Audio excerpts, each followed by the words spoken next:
This is the value of wrestling, the revolutionary force in wrestling podcasting.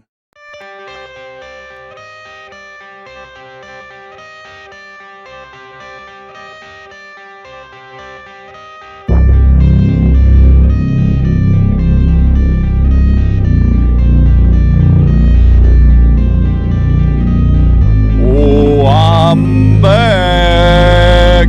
You know it. I'm here. Like always. Yes, ladies and gentlemen, I'm back with another episode of the Big Time Rants right here on the Value Wrestling YouTube and all. On the Big Time, I am the Big Time. You know me, and you know what I do right here on Big Time Rants. I am here to break down the news going around the wrestling world. I'm here to rant on things good, bad, or indifferent. I am here to bring you some info, and I am here to talk to you. So, let's steal a line out of Cody Rhodes' book. What you want to talk about? No. All right, ladies and gentlemen, biggest news coming into wrestling has been Adam Cole's jump to AEW, Johnny Gargano's return to Monday Night Raw, the reformation of what looks like DIY, and CM Punk. Yes, ladies and gentlemen, the rumor mill is circulating. It is overworking itself. It is at a boiling pitch. Things are getting hot in the world of professional wrestling. And, of course, it's this time of year that things start building up because we're building up in the WrestleMania season. Things are going to pick up. Lots of things are moving and shaking. WWE looking like it's shifting directions, and AEW looking like it's ready to pick up some big pieces to bring into its roster. And we are just on the wait and see. But the next big wait and see, Survivor Series. Possible War Games, lots of talk, nothing confirmed, but it is definitely looking like WWE is setting up for War Games at Survivor Series. But what is the other big piece in that? Could it be Chicago-made, Chicago's own, the one and only Chicago man himself, one CM Punk, the chick magnet Punk? Yes, we are talking about none other than Phil Brooks, Mr. CM Punk himself. You can call him by many names, just don't call him names. Exactly. Anyways, ladies and gentlemen, the rumors are speculating. They're blowing out of the water. People are taking things out of a little minor detail from a promo between Michael Cole and Seth Rollins and running with it into the deep fields of the stadium. They are coming up with things that you're just like, really? How do you put all that little chain together to assume this? So anyways, because Michael Cole and Seth Rollins had a promo last night, and they talked about puppets and puppeteering and who's pulling the strings and who's not pulling the strings. People brought up CM Punk's old promo from Ring of Honor about how he was the one pulling the strings and the mannequinettes, the puppeteer. He was the puppeteer. He was the one that was pulling on the heartstrings and making the emotions rise. And, of course, recently CM Punk said he had 2 months free. And that would leave you right about the time of Survivor Series. So a lot of speculation. The fact that CM Punk went to an episode of Raw when he was having his first issue with AEW and talks then that he wanted to get out of AEW to go to WWE. And the talks and rumors that he wanted to get fired so he could leave because he didn't like AEW and he wanted to go back to WWE. The fact of the matter is that we can speculate all we want. We can talk about all we want. We can dig into it and we can dive deep into it, but only a few people would actually know the truth behind that statement. Now, it occurs to me that a lot of people say, well, Seth Rollins is one person that does not like CM Punk, just adamantly doesn't like CM Punk and everything. I've heard, read, and seen says that Seth Rollins does not personally like CM Punk. Now, this doesn't mean two people who don't like each other can't do business because, well, you know, we've seen Shawn Michaels and Bret Hart do business when they didn't like each other. And we've seen many others over the years that may have not really liked each other, but they would get in the ring and do business. So would Seth Rollins get in the ring with CM Punk and do business? I'm sure if the money was there and everything was right and the story was good, he probably would. Doesn't mean he has to like CM Punk, but hey, it is what you do when you are a wrestler in the world of professional wrestling.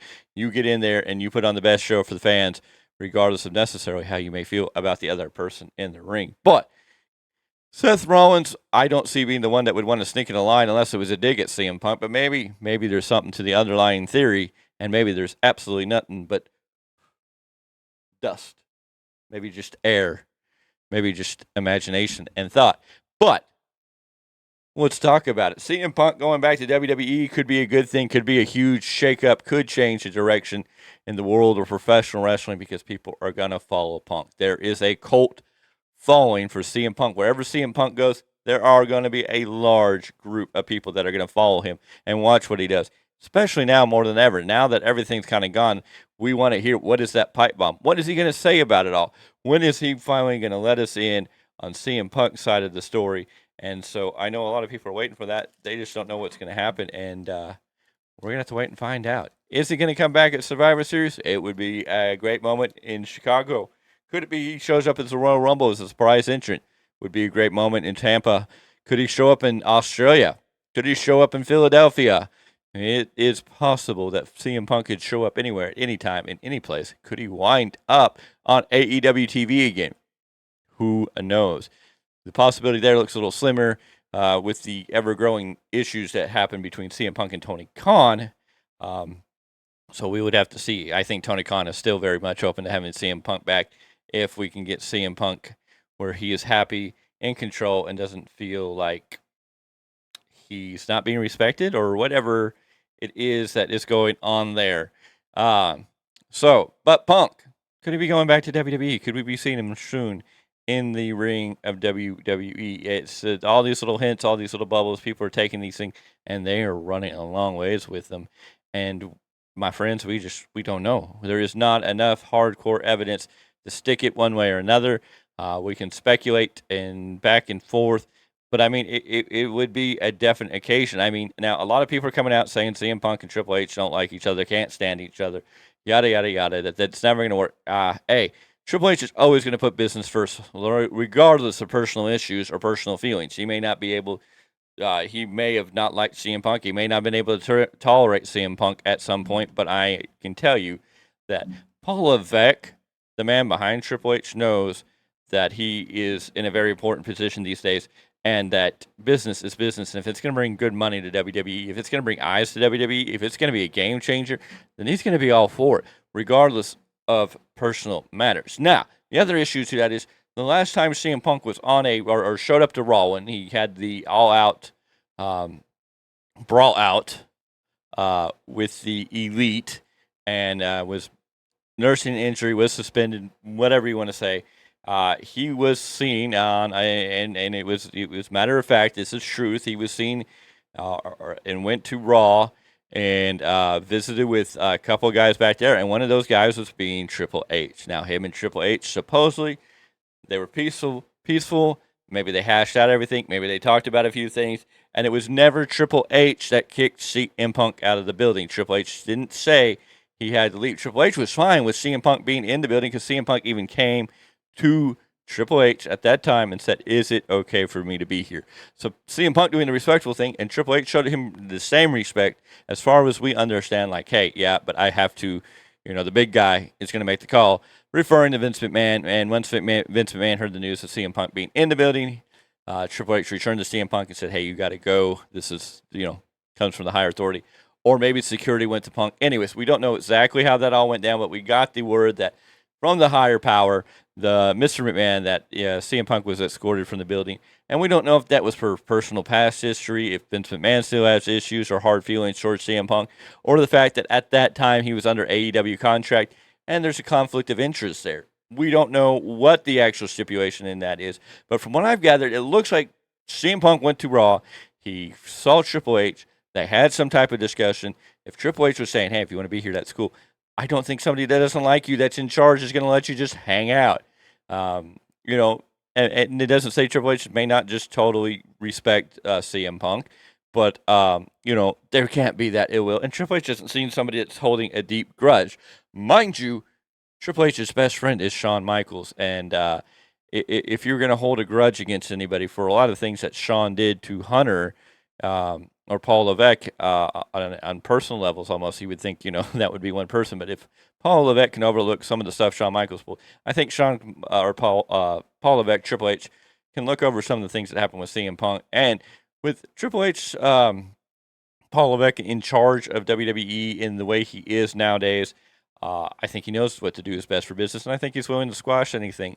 And I definitely think if CM Punk and WWE are talking, yeah, they've sat down, they have these conversations, and they are looking to move forward beyond the past and do something together that's going to bring them both lots and lots of money, because that's what it is. At the end of the day, it's all about the mighty dollar dollar, and I ain't speaking about top dollar. No.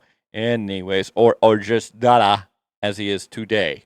From what I understand, he has changed his wrestling name persona to just a dollar. If you see a cat's head popping in the screen, don't worry about it. It's the life of having a house cat. They are always going to be around and always interested in what's going on. But CM Punk coming back to WWE, it is up in the air. There is a lot of speculation, a lot of betting going one way or the other. There is a debate that you can debate until it is blue, until you're blue in the face. The fact of the matter is, we just don't know. There is not enough concrete evidence pointing to one direction or another. And that's what makes wrestling fun sometimes, is we get to have these debates. We get to have these conversations, and we get to kind of play possible booker on what we would think CM Punk would do if he came back to WWE. And maybe we say, no, we don't want CM Punk back in wrestling, period, because he screwed it up for some fans after everything that happened in AEW. So again, it's the fact that the feud is still going on between the people with AEW, that it was CM Punk's fault. It wasn't CM Punk's fault. AEW should never follow Punk. People arguing that Jack Perry should have been fired, who is still on a indefinite suspension at this time. We have not seen Jack Perry return to an AEW ring in a while. So we will have to see how that one plays out. If we're ever going to see him back in an AEW ring, will be really, really interesting. But we're speaking about Punk. So, ladies and gentlemen, this is the Value of Wrestling. We appreciate everything you do for us and every one of you subscribers. We appreciate you for subscribing. And if you haven't subscribed, go ahead and do that. Go ahead and hit that subscribe button, because I promise you it's not going to take anything more than a click, a push of a button, and you're going to be subscribed to the best rising wrestling podcast. And we are going to be that revolutionary force in wrestling podcasting. You just got to get on the bandwagon and become part of the Value of Wrestling family, because your subscription makes you a part of this family and a part of the growth of the Value of Wrestling. And it is on you, our fans, to help us grow and move forward and take these leaps and bounds.